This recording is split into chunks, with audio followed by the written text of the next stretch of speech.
Então era isso, eu comia, eu acordava razoavelmente bem, me movimentando razoavelmente bem. Eu comia, parecia que eu ia ter que ir para uma aula hospitalar. Então, assim, a comida já. Eu comia uma comida assim, tipo arroz, feijão, uma couve refogada, né? É, o suco sempre natural, sem adição de açúcar, né? Uma salada, um prato como esse, eu comia um prato como esse e ficava acabada. Era o fim da linha. Aí a única referência que eu tinha de jejum, por incrível que pareça, era o filme do Gandhi. Lembra do Gandhi, Mahatma Gandhi? O Mahatma Gandhi, no processo de independência da Índia, do Império Britânico, ele jejuava, porque o jejum é uma coisa que ainda é presente, né? O costume de jejum ainda ele é presente para os hindus e algumas outras religiões lá na Índia, né? E no caso, os britânicos, eles achavam aquilo um absurdo o cara jejuar. E era dito como um protesto, né? Era greve de fome. Acontece que Gandhi, ele fez inúmeros jejuns. E os jejuns dele eram de 20 dias. E ele nunca morreu por conta do jejum. No fim, ele morreu assassinado, né? E quando eles foram fazer a autópsia do corpo do Gandhi, que era um homem, né, já de idade avançada, viram que a condição corpórea dele era de um homem da faixa dos 30 anos, né? Por quê? Porque esse homem jejuava, minha gente, né? Esse homem jejuava e esse homem era vegetariano, ele tomava leite de cabra, né? Ele era vegetariano, né? Teve uma época que ele tentou abrir mão do leite de cabra, mas enfim, ele não conseguiu, ele disse que ele ficava piorzinho de saúde, eu não sei, né? Eram outros tempos, né? Mas eu acho que se fosse hoje em dia ele seria vegano sem problema nenhum. Mas enfim, mas ele era vegetariano e praticava jejuns, né? É... Então a minha única referência de jejum era ele. Eu tinha necessidade de jejuar, porque a comida não me fazia bem, né? Me deixava pior. E falei, mas gente, aí quando eu for procurar sobre jejuns, né? O que, que eu encontrava? Muita relação com espiritualidade, né? Mas não era isso que eu estava querendo, né? Eu queria uma relação direta com a saúde, né? E aí a primeira coisa que eu encontrei foi o depoimento do Eduardo Coraça no canal dele, né? No Saúde Frugal. E aqueles 20 minutos que ele falou sobre o jejum dele, falei, tá, é isso aí que eu vou fazer, entendeu? Então o que, que ele fez? Ele fez o quê? Ele virou um crudívoro 6 meses, né? E aí ele entrou no jejum, ele fez um jejum de mais de 20 dias à base de água. E quando ele sai do jejum, ele já é crudívoro, né? Por quê? Porque muda o paladar, muda a flora intestinal, muda tudo, né? Aí eu falei assim, eu vou ter que fazer a mesma coisa. Só que eu não fiz exatamente esse caminho, né? Eu fiz um caminho mais simplificado. Eu já era vegano há 5 anos. Ele não. Ele não era vegano quando ele entrou nessa, né? Ele ficou vegano 6 meses antes de entrar para o jejum e depois sair crudívoro, né? Eu falei assim, eu já sou vegano há 5 anos, né? É, então eu vou me inteirar disso daí. Eu comprei o livro dele na ocasião, Jejum Higienista, li o livro, né? E já, eu logo começando a ler o livro, já falei, estou decidida, eu vou fazer, né? E eu também tive a sorte de encontrar um documentário excelente, amiga. Eu tenho que passar esse documentário para você, mas é uma joia no meio do oceano da internet. O documentário é um documentário francês, menina, que fala sobre o sistema de saúde na Alemanha e na Rússia, que mostra hospitais só para jejuar, né? Então a pessoa fica internada lá 21 dias em ambos os hospitais, em ambos os sistemas, Alemanha e Rússia, na base de água, para tratar doenças crônicas. No caso do hospital da Rússia, né, a médica de lá, é um hospital da Sibéria. Ela disse que 2/3 das pessoas que se internam lá com doenças crônicas, tipo artrose, obesidade, diabetes, né? Essas coisas assim, né? Doenças crônicas. 2/3 dos pacientes que fazem esse processo ficam curados. Outros vão ter que repetir o processo, né? Ou então recuperam parte da saúde. Então eu decidi, né, pela orientação que eu peguei no livro do Eduardo Coraça, né, o jejum ele tem que ser feito em repouso absoluto. Você tem que não pode ter compromisso, não pode fazer ativismo, não pode trabalhar, não pode ir no banco resolver problema, não pode resolver, não pode nada, né? Você tem que ficar à vontade num lugar de retiro assim, você vai se retirar da sociedade, né? Eu fiz da minha casa, né? Não tinha condições de sair, nem encontrar ninguém, tá? Eu entendi, tanto pelo documentário, onde tem vários especialistas ali, falando que o jejum ele é uma necessidade fisiológica. O nosso corpo ele não está preparado para comer todo dia, à vontade, dessa maneira. Essa é uma condição artificial, porque na natureza o acesso à comida não é assim. Então, hora você encontra comida, você come, hora não. E o corpo está preparado para isso. Quando você não ingere comida, o corpo continua a se alimentar das reservas de gordura que ele faz, né? Então, em todo o processo de jejum, você continua se alimentando, não pela boca, né? Mas pelo seu corpo, através das reservas que tem no seu corpo. Ali tem tudo, tem vitamina, tem minerais, tem tudo que a gente precisa, tá ali, né?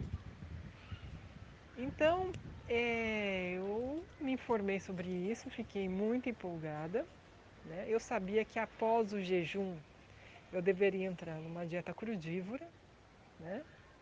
É, E foi super fácil entrar na dieta crudívora, por quê? Porque o jejum, eu fiz um jejum de 7 dias na primeira vez, né? Foi nas minhas férias. Eu fiquei receosa em fazer um jejum mais longo e acabei fazendo de 7 dias, né? Foi um processo tranquilo para mim, né? Mas o processo de jejum pode ser bem duro, Santina, sobretudo se a pessoa está muito intoxicada, né? O processo de jejum durante a desintoxicação, porque na hora que o corpo vai usar as reservas de gordura, infelizmente, ali junto com as vitaminas e nutrientes, sabe o que que tem? Os venenos que a gente consome também. O corpo não sabe, ele estoca, entendeu? E aí o que que acontece? Esses tóxicos vão ser liberados na corrente sanguínea. E aí a pessoa pode ter dores, a pessoa pode ter náuseas, a pessoa pode ter dor de cabeça. Eu, felizmente, só tive náuseas, não tive dores, né? Mas tem gente que tem e faz parte da desintoxicação, né? Por isso que é importante tomar muita água, porque essas toxinas vão sair na urina.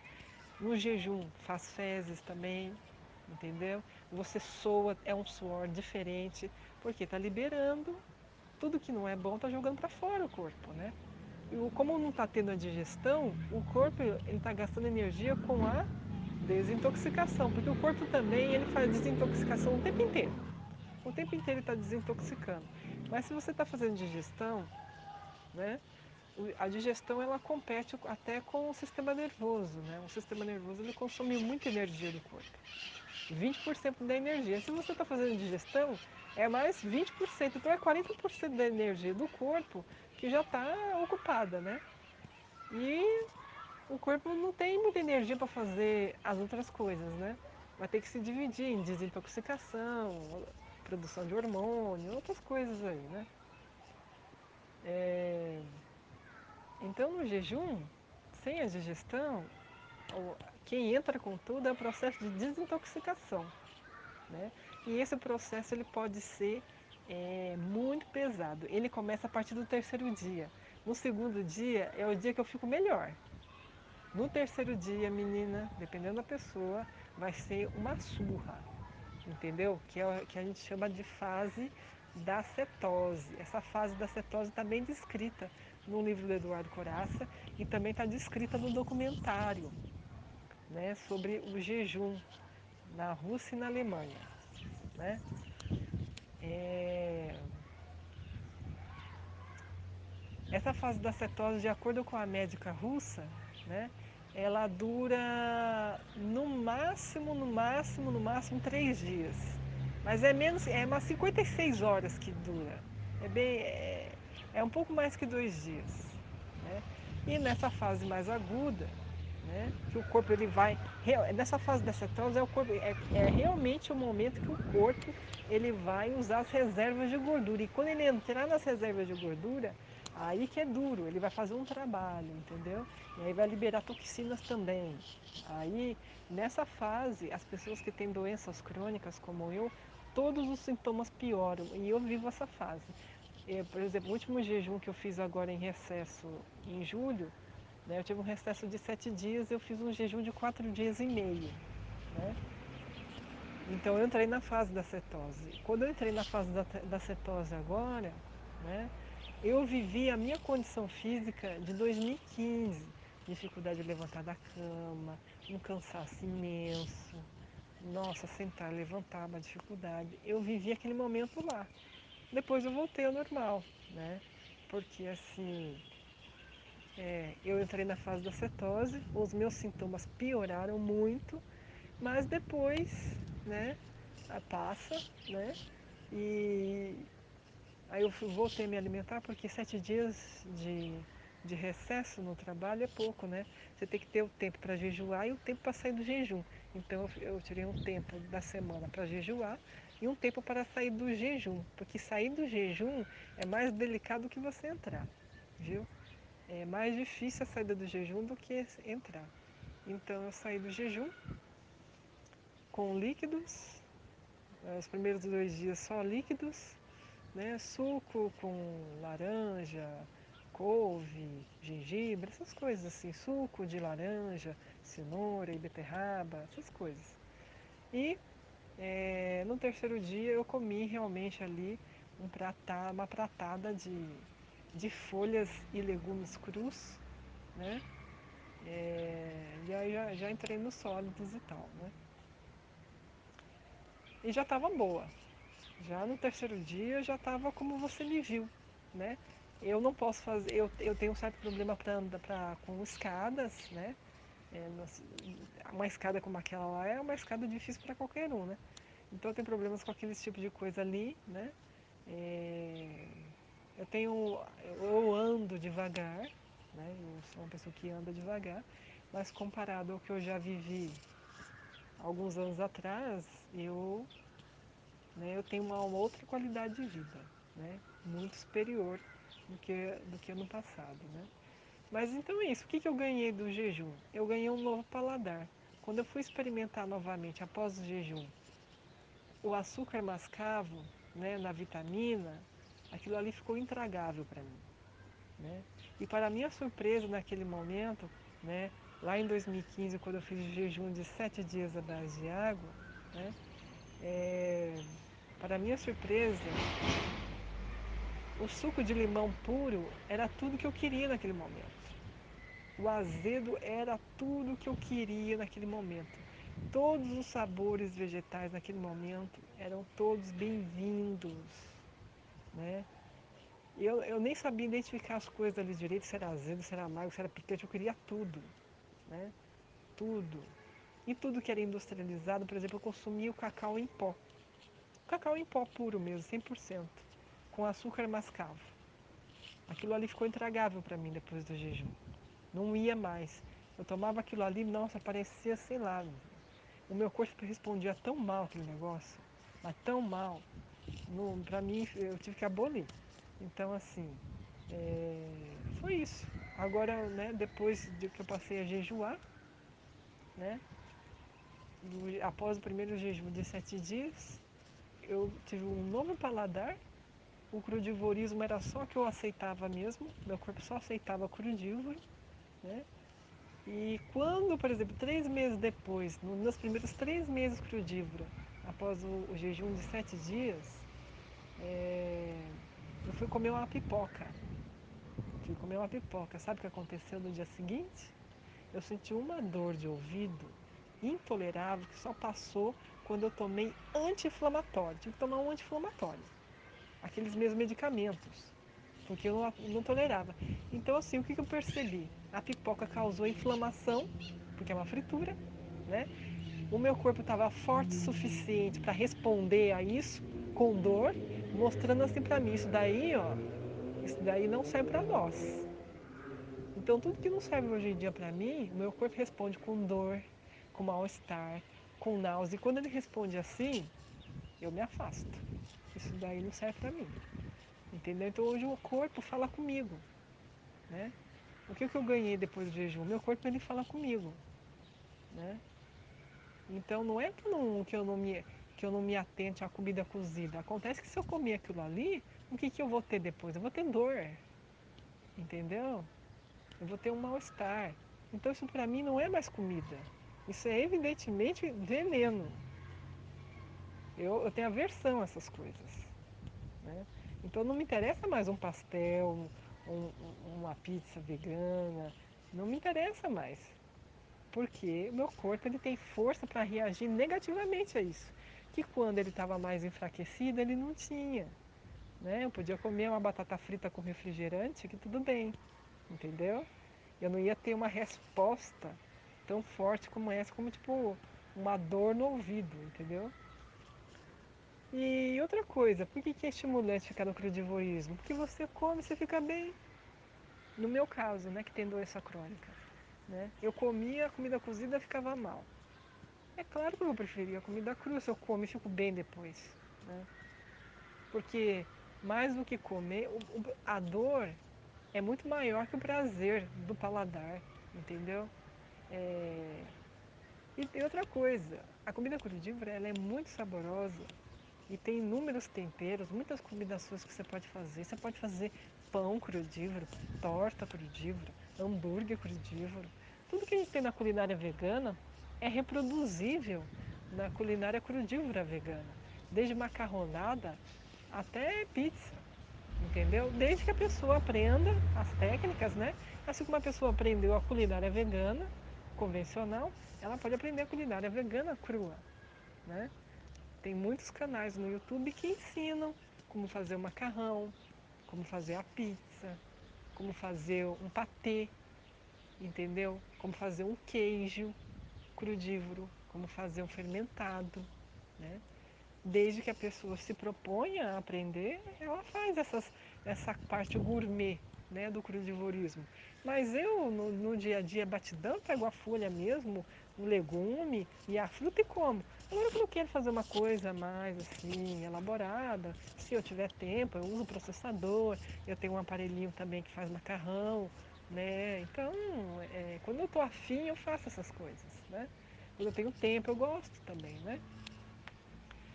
Mas senão o alimento cru ele está pronto, né? É fast food, ele está ali, é só basta você descascar, ou picar, ou destacar ali da folha e comer, né? Então, não tem segredo. Então foi isso. O meu segredo para entrar no crudivorismo foi o jejum. Ele quebrou a minha dependência química. Né? No documentário francês, né, fala um dos especialistas ali, ele fala que o jejum ele quebra dependências químicas, desde o álcool, desde açúcar, qualquer dependência química que a pessoa tiver, cafeína, entendeu? Então, né, o corpo ele tem realmente uma capacidade de regeneração. Por quê? Porque ele é vida também, assim como a natureza, mesmo que após. Igual, por exemplo, a cidade de Chernobyl. Lembra a cidade de Chernobyl, que teve aquele acidente radioativo? Ela foi abandonada, né? Hoje você vê fotos de Chernobyl, ela está tomada pela natureza, por animais, né? Então, assim, a natureza ela tem um poder de recuperação, regeneração. E nós herdamos isso também, né? Então, se a gente tiver cada vez mais um contato com a natureza, né? A natureza viva, impulsante, ela nos protege, ela nos anima, ela nos protege de doenças, de pragas, né? Agora, o lugar morto, o concreto que está morto, Tudo que está morto é atração para fungo. O fungo, ele trabalha com a matéria morta, é a função dele. Só que fungos são terríveis para nós, né? Trazem doenças para nós, trazem bactérias nocivas. As bactérias nocivas a nós, elas também precisam da matéria morta, né? É o papel delas. E na cidade tem muita coisa morta, né? Você fica ali dentro do concreto, você está enterrado ali, né? Aí quando você vai para uma bolha da natureza, você tem contato ali com o mato, tudo em volta está vivo, você tem você tem um outro ânimo, né? Você está protegido ali, né? Então, o nosso sistema imune está em contato com os vegetais, né? Eu costumo dizer que a gente é servo de vegetal, né? Nós comemos, assim como os outros animais, nós comemos os seus frutos e espalhamos as suas sementes, né? Nós ajudamos no ciclo reprodutor dos vegetais, né? É, e nós dependemos dos vegetais, né? Eles produzem o oxigênio para nós, né? Eles absorvem o gás carbônico e devolvem para nós o oxigênio, né? Então, a melhor coisa que a gente pode fazer, né, é voltar a ter esse contato com a natureza, que nós perdemos. Chegou um momento da história que a gente abriu mão e entrou em conflito com a natureza, né? A gente tem que rever isso, né? Algumas coisas nós temos que retomar. Nós temos que retomar o fato de não só comer uma comida saudável, mas plantar também, né? Ter esse contato de volta com a terra, segurar a terra na mão mesmo, pôr o pé no chão, um pé no chão vivo, né? Cheio de matinho verde, né? Mas a gente está dependente da sociedade concreta, né? Do concreto. Nós nascemos em cativeiro também. Como é que a gente sai disso, né? É gradual também, é igual adotar uma comida vegana, né? É gradual. Então a gente vai voltando a esses caminhos. Por quê? É necessário, né? É necessário até para se criar uma maneira humana de se viver de uma maneira sustentável. Porque da maneira que nós estamos, né, a civilização ela não está progredindo, ela está cada vez mais em decadência, com problemas de saúde, né, com destruição do meio ambiente, com abuso dos animais, né, abusando dos animais. Então, assim, é uma sociedade psicológica, né, física, doente, né? E nós não somos assim, né? Então, originalmente, né? Nós temos que voltar e nós temos possibilidade de voltar a ter saúde mental, né? Equilíbrio mental, que a humanidade perdeu também, né? Lá no sistema de saúde da Rússia, é, eles tratam esquizofrenia, depressão com o jejum longo nesse hospital da Sibéria, entendeu? Foi, na verdade, em um hospital psiquiátrico que se descobriu o benefício do jejum para a recuperação de doenças mentais. Porque um paciente se internou lá, isso na época da União Soviética. Era um hospital russo psiquiátrico da União Soviética. Um dos pacientes que se internou lá, uma pessoa com depressão profunda, se recusava a comer. Aí os enfermeiros falavam para os médicos, ele não quer comer. Aí o médico-chefe falou assim, tudo bem, então se ele não quer comer, ele não vai comer. Quando ele quiser comer, ele come. E tá, respeitaram. Aí passou um dia, 2 dias, uma semana, 15 dias. 15 dias depois, simplesmente o paciente estava ótimo e foi embora. Recebeu alta do hospital. E o médico-chefe ficou assim, perplexo. Porque ele não fez absolutamente nada, ele não deu medicamento, ele nem comeu, ele ficou ali no hospital, entendeu? Deitado. O médico ficou perplexo. E a partir de então, esse médico, junto ali com o hospital, a equipe médica, resolveu fazer experimentos com o jejum. E começou a ter resultados importantes e começou a apresentar para o governo soviético na época, né? E aí começou a tratar a esquizofrenia, né? Depois começou a tratar outras doenças, doenças não mentais. Né? Então eu vejo assim, né? Quando a gente volta a ter contato com a nossa fisiologia, né? Dá ao corpo aquilo que ele precisa, né? Como por exemplo jejuar, nós voltamos ao nosso estado mais